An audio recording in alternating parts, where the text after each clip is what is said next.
ముందుకు కొన్ని కూరగాయలు ఫ్రిడ్జ్ లో పెట్టిన, కొన్ని తడిబట్టేసి పెట్టిన, ఆకుకూరలు తడిబట్ట వేసి బట్టలు వేసి.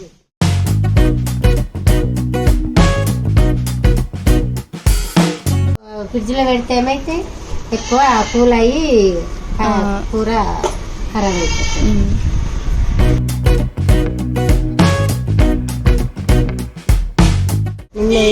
నిన్న 11 గంటల లోపల పెట్టేసి వాటర్ నిన్న పొద్దున.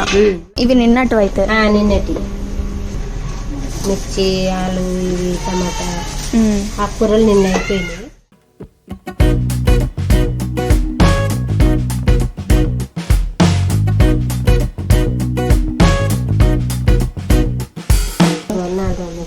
ఏం కాదు, మంచిగా ఉంటాయి. కొత్తిమీర, పుదీనా, ఆకుకూరలు.